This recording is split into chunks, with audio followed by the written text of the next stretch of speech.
द्वारिका जाने की तैयारी करी, कुंती बुआ से मिलने गए और कुंती बुआ का जो विलाप देखा, कहा बुआ कुछ मांग लीजिए ना। कुंती बुआ ने रोकर कहा कन्हैया अगर देना है तो इतने दुख दे दो कि एक श्वास भी चैन की ना ले सकूं। भगवान ने कहा पूरा जीवन तो दुखों में बीत गया, अब सुख की घड़ी आई है तो दुख मांग रही हो, ऐसा क्यों? कुंती ने कहा क्योंकि मैं जानती हूं जब जब मेरे जीवन में दुख आया, कष्ट आया, पीड़ा आई, तब तब आकर तूने मुझे सीने से लगाया। बुआ घबरा मत, मैं हूं ना।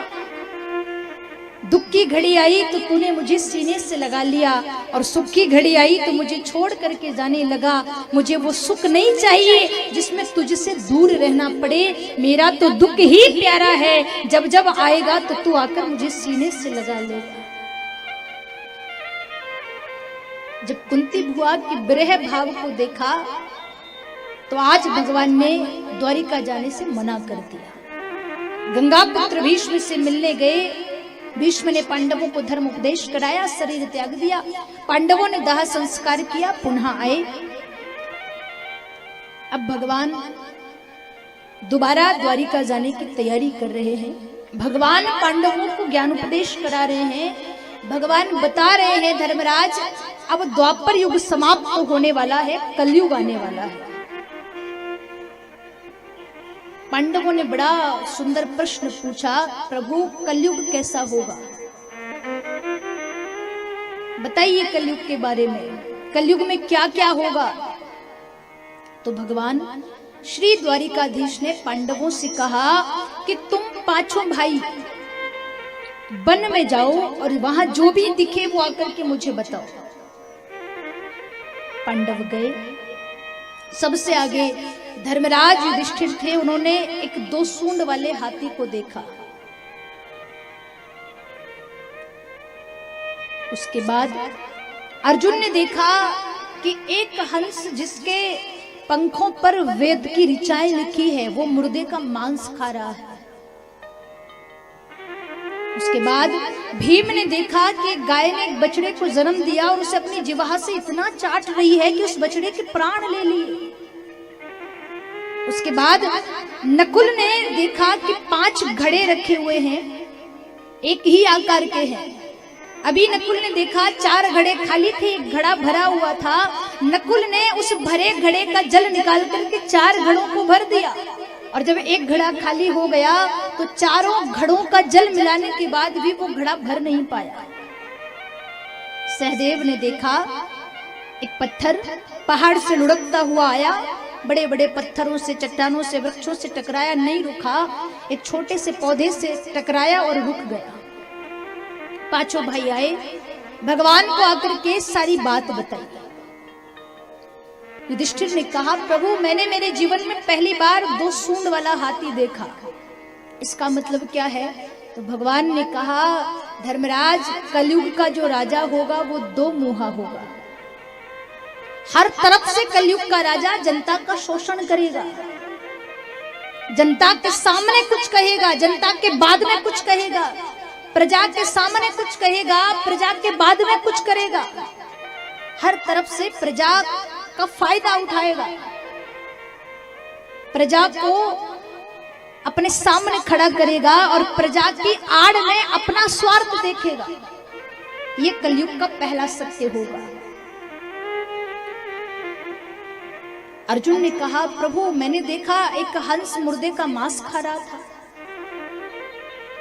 भगवान ने कहा अर्जुन जब कलयुग आएगा तो धर्म की आड़ में लोग कई गलत काम करेंगे। धर्म का सहारा लेकर, धर्म का पर्दा ओढ़कर धर्म की आड़ में कई अत्याचार करेंगे और उन्हें कोई रोक नहीं पाएगा, क्योंकि उनका जो कफन होगा, उन्होंने जो चादर ओढ़ रखी होगी वो चादर धर्म की होगी, पर लोग शिक्षा सबको देंगे, वो ज्ञान अपने जीवन में धारण नहीं करेंगे। धर्म की आड़ में जब कलयुग बढ़ेगा तो धर्म की आड़ में लोग कई गलत काम करेंगे। ये कलयुग का दूसरा सत्य होगा। भीम ने कहा प्रभु मैंने देखा एक गाय ने बछड़े को जन्म दिया, उसे इतना अपनी जिह्वा से चाटा कि वो बछड़ा मर गया। इसका मतलब क्या होगा? भगवान ने कहा कलयुग के माता पिता को अपने पुत्रों से, अपने संतानों से इतना मोह होगा कि वो अपने बच्चों के मोह में अपने बच्चों को कहीं का नहीं बनने देंगे।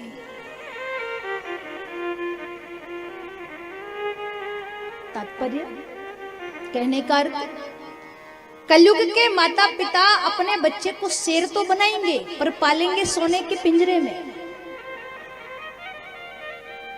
एक सर्कस वाला शेर पालता है पिंजरे में। सर्कस देखने वाले आएंगे, सर्कस देखेंगे, रुपया पैसा देंगे। वो सर्कस वाला व्यक्ति उन शेरों को पिंजरे में बंद करके रखेगा और वहीं ला करके उन्हें उनका आहार देगा। अगर सर्कस बंद हो जाए, कोई देखने वाला ना आए, रुपया पैसा ना आ सके, उन शेरों के भोजन की व्यवस्था ना हो सके, और सर्कस वाला 10-20 साल बाद उन शेरों को पिंजरे से निकाल कर कहे कि जाओ अपना शिकार करो, तो सामने शिकार खड़ा होगा तब भी शेर गर्दन उठा करके नहीं देखेंगे। उन्होंने कभी किया नहीं, उन्होंने सीधे सीधे खाया है। और कलयुग के माता पिता अपने बच्चों को वैसा ही बनाएंगे। मरते दम तक कमा कमा करके अपने बच्चों को खिलाएंगे और मरते समय उसी अधीन करके जाएंगे, बिस्तर पे खिलाने की आदत बना करके जाएंगे और कहेंगे जब तक हम हैं कमा रहे तुम काहे को कमाओ, हम कर रहे तुम काहे को करो। भगवान ना करे तुम्हें कुछ हो जाए तो वो बच्चे कहीं के नहीं बचेंगे। आदत है पलंग पे खाने की, कमाना सिखाया नहीं तो जाने के बाद भूखों ही तो मरना है।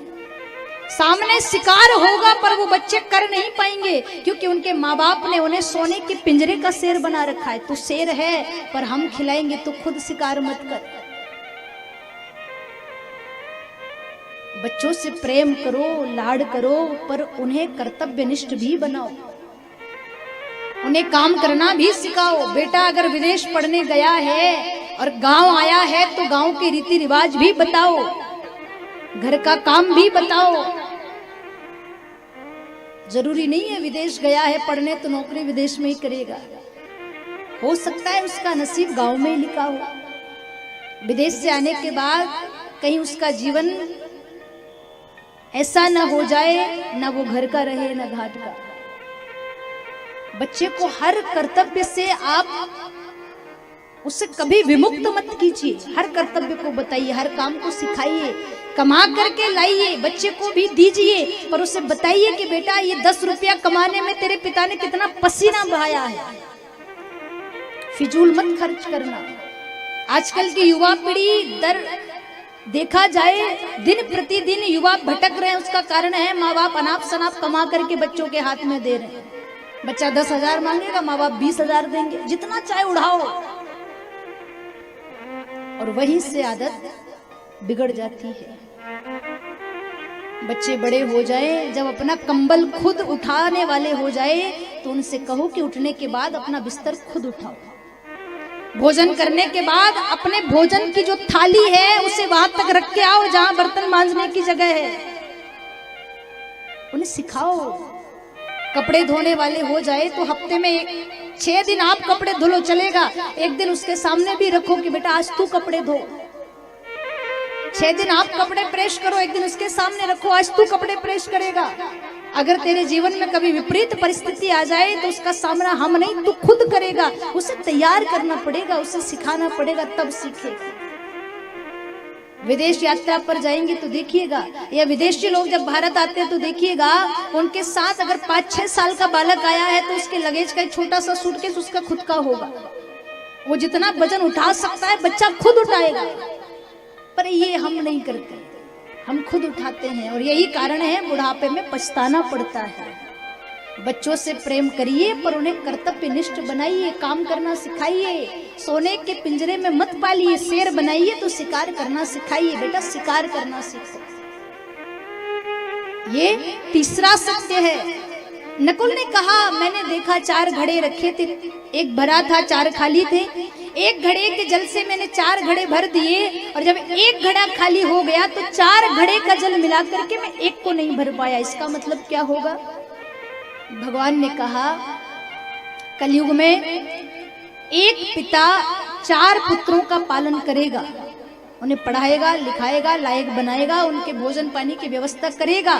पर जब वो एक पिता वृद्ध हो जाएगा, बूढ़ा हो जाएगा, तो वो 4 बेटे मिलकर भी एक पिता का पालन नहीं कर पाएंगे। ये कलयुग का चौथा सत्य होगा। देखा जाता है भाई भाई में लड़ाई क्यों होती है? छोटे होते हैं तो भी इसलिए लड़ते हैं कि माँ मेरी है। आपने भी बचपन में ये बातें कही होगी, आप भी लड़े होंगे। छोटे बच्चे जब घर में लड़ते हैं तो कहते नहीं माँ मेरी है, नहीं पिताजी मेरे हैं। एक गोदी में बैठा है तो दूसरे को नहीं बैठने देगा कि ये बस मेरे हैं, तेरे नहीं है। बचपन में लड़ाई इसलिए हुई कि ये बस मेरे हैं, तेरे नहीं है। जवान हो गए तब भी लड़ाई इसलिए हुई कि ये पिताजी क्या बस मेरे हैं, इनका खर्चा क्या बस मैं उठाऊंगा, माँ क्या बस मेरी है, तेरी नहीं है। और मैंने देखा है माई बाप, जब माँ बाप बूढ़े हो जाए और घर में 2 बेटे हो तो वो बेटे नियम बना लेते हैं, 1 महीने तेरे घर भोजन करेंगे, 1 महीने मेरे घर। 1 महीने माँ तेरे यहाँ भोजन करेगी, दूसरा महीना मेरे यहाँ। जिसने अपने जीवन में अपने खून को पसीना बना करके बहा दिया तेरे लिए, तो अपनी माँ को, अपने पिता को भोजन कराने के लिए महीने का क्रम बना रहा है। ऐसी संतानों को तो चुल्लू भर पानी में डूब के मर जाना चाहिए। शर्म नहीं आती कहते कि माँ 1 महीने तेरे यहाँ भोजन करेगी, 1 महीने मेरे यहाँ। प्यारे, जब तू छोटा था तो वो कभी किसी से कहने नहीं गई कि आज मेरे बेटे को तू भोजन दे देना। नहीं, उस माँ ने अपना निवाला तुझे खिलाया, भले वो भूखी सो गई। उस पिता ने अपना निवाला तुझे दिया, भले वो भूखा सो गया। अपने बचपन को याद करके अपने माँ बाप की सेवा करिए। कलयुग का चौथा सत्य है, एक पिता 4 पुत्रों का पालन पोषण कर सकेगा, पर समय आने पर 4 पुत्र एक पिता का पालन नहीं करेंगे। समय से दवाई नहीं, समय से भोजन नहीं, यहाँ तक पिता की बात सुनने को तैयार नहीं। 5वां सत्य, सहदेव ने कहा, मैंने देखा एक पत्थर एक पहाड़ से लुढ़कता हुआ आया, बड़े बड़े वृक्षों से, बड़े बड़े चट्टानों से टकराया, पर एक पौधे से जब टकराया तो रुक गया। इसका मतलब भगवान ने कहा वो जो लुढ़कता हुआ आ रहा है, जो नीचे गिर रहा है, वो कोई और नहीं, कलयुग के मनुष्य का मन होगा।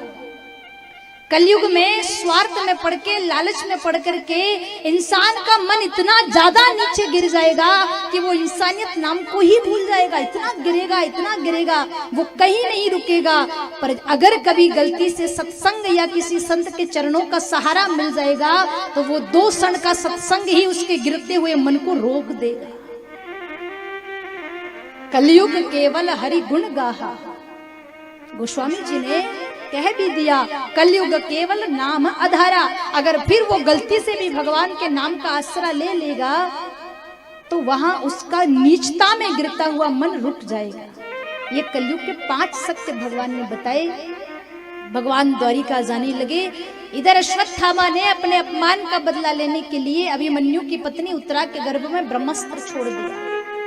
पीड़ा होने लगी, उत्तरा दौड़कर भगवान के पास गई। पाई पाई महायोगिन देव देव जगतपते, हे प्रभु रक्षा करिए।